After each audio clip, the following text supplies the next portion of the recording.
you will try again. Yeah. You have all the answers. So that would be the first. Now there is some misunderstanding by the Ukrainian, I think, the public, of the position of Germany and the German population. I think it's different on the Ukraine and on Russia. There are more talks, you also mentioned them, about this position, like being in between Russia and Ukraine. How you would explain this? I think Germany and the German public sphere has to reorientate and to redefine the framework of analysis. And they were accustomed to think that after '89 Europe will unite and that the process of transformation is going smoothly. But now this new experience of aggression from the Russian side, it is like to awake from a dream of an evolutionary process. And so they are first time confronted after a long time of period, evolution, transformation, cooperation, to redefine what they want and what they have to do. And so the question of sanctions is a very serious question because a lot of industry is related to it. There are about 6,000 corporations and firms working in Russia. And their argument is that we cannot interrupt these corporations which has evolved in the last 20 years. But in the public sphere is going on a struggle. Are there political or even moral reasons which are superior to the economic motives and interests? And this struggle is going on. And I think there will be a very serious and heavy confrontation between people who are trying to make business as usual and people who are ready for reformulating a new policy. Yes, so. But you told those, but what you would tell to those who tell that, I mean, these days for the whole Europe, after the crisis, the business makes more sense in a way that, I mean, moral aspect is out of date and it doesn't have a direct impact to the German population. No, first, there is a moral impact because people have understood what is going on Maidan. They feel, and we had very good journalists and reporters who have been on spot in these days. And spontaneously there is deep sympathy, I would say. Some skepticism, but sympathy. And the question is how to, is people ready to make a sacrifice and to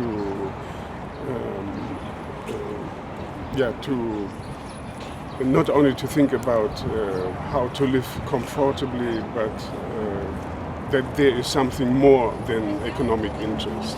Yeah, and but even on the level of economic interest, in Germany, people understand that Europe or Germany is dependent to a high degree from Russia. I mean, gas, oil, etc. And nobody feels comfortable to be dependent from a power which is frightening and which is making aggressions against neighboring states. How is the legacy of the Second World War what is the impact on the public thinking on the relation with Russia? I think this is one of the most defining factors forming the public opinion in Germany. I mean, the war generation, and even the generation after the war, they grow up with the feeling that Hitler's Germany has done unbelievable crimes in Eastern Europe and on the territory of Soviet Union. But the problem is that in Germany, usually, if you are talking about the German-Soviet war, it's mainly a German-Russian war, because in Germany, the Soviet Union was identified with Russia, but mostly they do not realize and understand, it's not on their screen, that the main battlefield of Second World War was namely on the territory of the Ukraine. And so I think it takes time, and it's work in the public sphere, of journalists, of intellectuals, to clear and to make clear that the Soviet Union was not only Russian, but that there are many peoples, and that many peoples have fought against Hitler and Nazism. But the second aspect is that we have to make clear that Russia now is instrumentalizing this memory of the heroic deeds in fight against Hitler Germany, instrumentalizing in the sense of their own aggression now. I mean, especially during the Victory Day. I mean, it's unbelievable that they use the memory and commemoration of the victims of World War II for a new aggression. As for the public intellectual in Germany, how to communicate, not how to communicate, but how to talk about that, like in Germany, because it's still a hard discussion about Second World War without undermining the role of Russia, Ukraine, Soviet Union in the war, but also with this idea that, you know, it's kind of the memory is hijacked by the particular people on power now. How to have this discussion that it's not offensive to anybody? You know, like what would be the way, especially in Germany? I think the first thing is to tell the story. I mean, beyond the myth, to tell the story what the war really has been, where was the main battlefield of the war, who was acting, and I think it's just a process of clarifying and demythologicizing the war history. As coming from the country, you know, like which was after all separated and then unified, you know, how to bridge this difference in the, you know, like in the regions, in the part. What are the challenges? What are something to be aware about? Like, because now we're talking about Ukraine as a kind of, it doesn't matter, like anyway divided by some reason society which has a bit of different history and different view of the world. What would be the German experience, you know, how to make this process smooth? I mean, Germany had the luck to be reunified under unbelievable happy circumstances. I mean, there was a strong movement in Eastern Germany. There was an international community which backed in a certain way this process of reunification. West Germany was a quite rich and wealthy country which could support the reconstruction of East Germany. So we had the luck to the right moment for reunification. But it takes time, and even now you feel the difference, and I think my generation, in difference probably to the generation of my children, our mental map is still formed and imprinted by the great divide of the Iron Curtain and the Berlin Wall. But in the next generation, it's already it disappeared already. Is nostalgia, as you call it, helpful or harmful for them, this kind of feeling? Because a lot of people are here condemning a lot this Soviet nostalgia, you know, which is now very, kind of sometimes it's a base for also, mental base for people. I think that people live with their own memories, and that you cannot just switch off your memory and your life experience. That's quite natural. There's nothing bad in this. But the bad thing is if you are trying to cultivate and to make a culture of ressentiment, yeah, of being humiliated, feeling humiliated, to cultivate a sentiment against the Western world or against democratic institutions, which is going on in some parts of these nostalgic milieus. But I think we can live with divided memories for a certain time, and the question is only, will it somehow in the long term disappear, or are you erecting barricades to defend this old world which is disappearing? And there are some minds here, radical, wherever you call it, in Kiev or maybe somewhere else, they're telling like, if these guys, it's economically, I'm talking about the Donbass, it's economically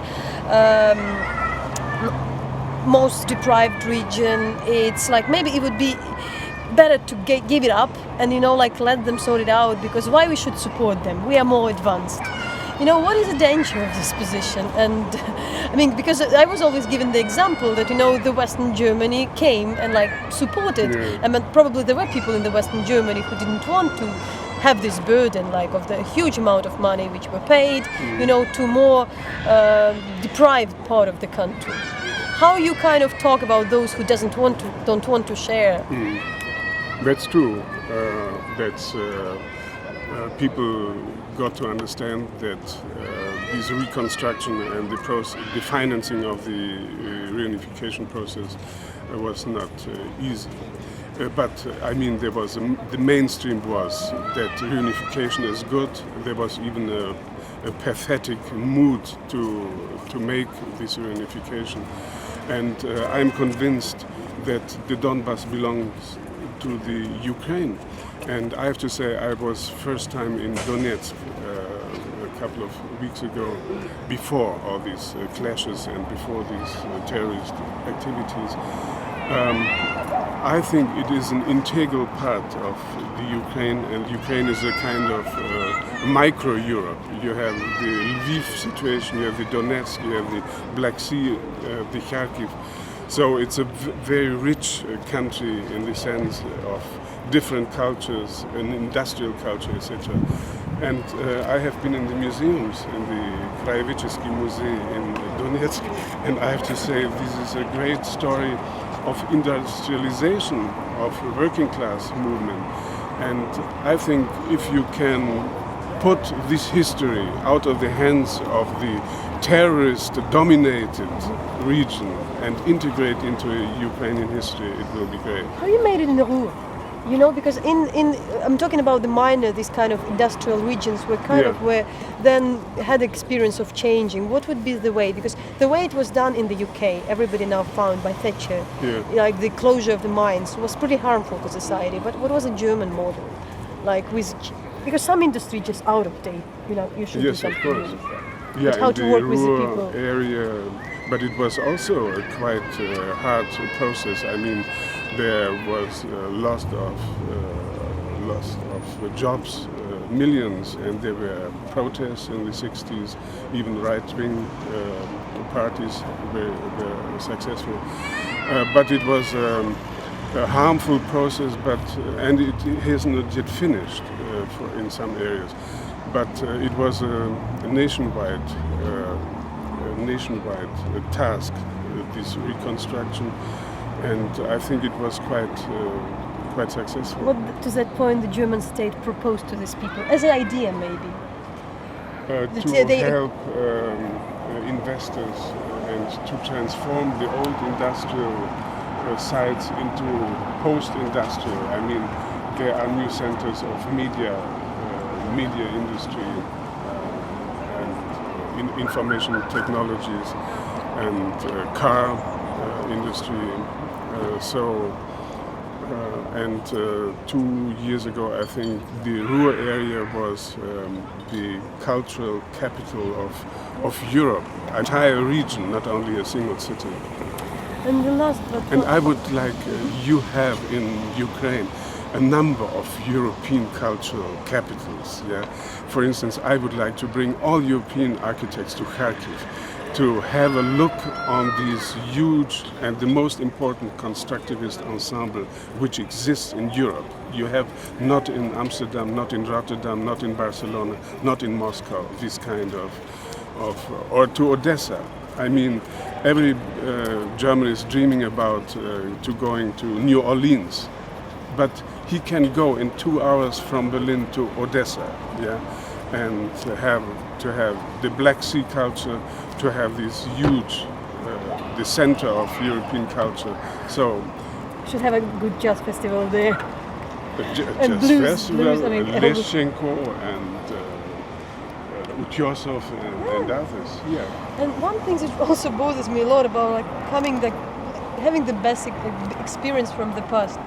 I talked a lot to the people in Crimea and Donbass, the people on the square, and I was really appalled how they could believe in something they believe, you know, something sometimes absurd.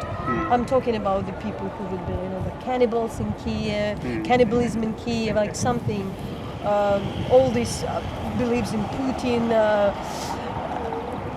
And for some moment I understood that, I mean, you can't change the mind by force. Yeah. And you had the whole generation in Germany which were brought up with a totally different belief. I mean, and then there was a moment when they should kind of come out with the idea that they were really didn't get story right. They were deceived. Yeah.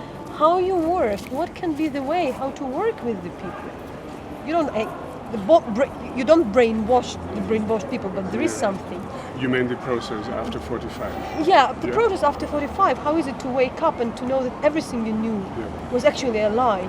Yeah, but the first acts of emancipation and re-education were taken by the Allies and by the occupation forces. I mean, the trials in Nuremberg and others, they were organized from outside. But again, this was the happy situation of Germany. But it took time. I mean, I belong to the generation of the student movement of the 68. I mean, the first trials opening the entire system of crime, yeah, it was in the early 60s. Yeah, there was not which were organized by German institutions themselves. Yeah, so it took time. But I don't know how the situation is comparable because the Donbass is not.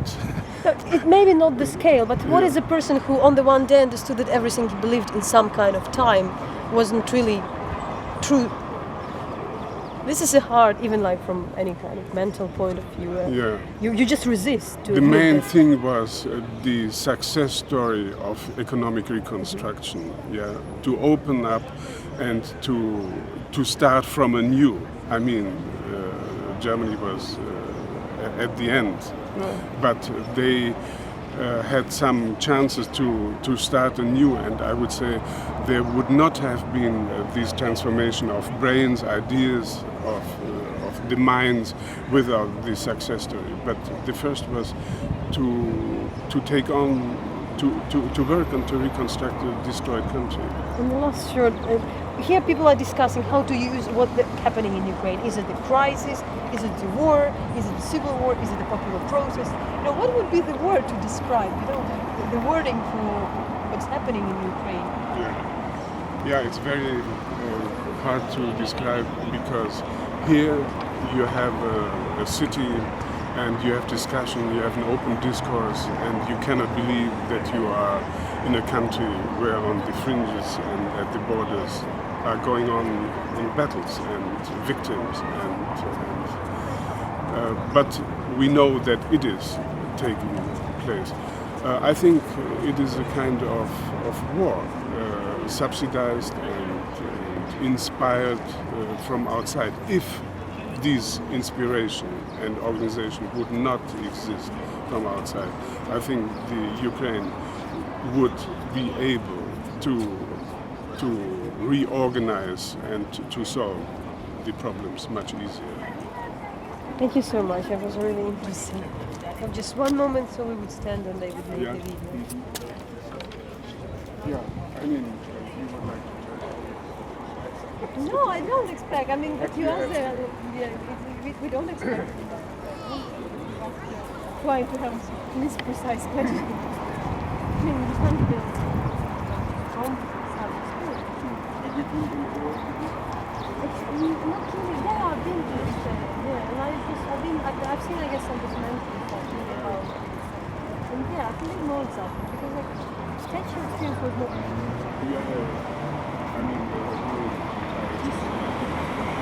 Yeah, so there is a more because everybody you know, I mean, if it wasn't so bad times, to show you what lecture guys got.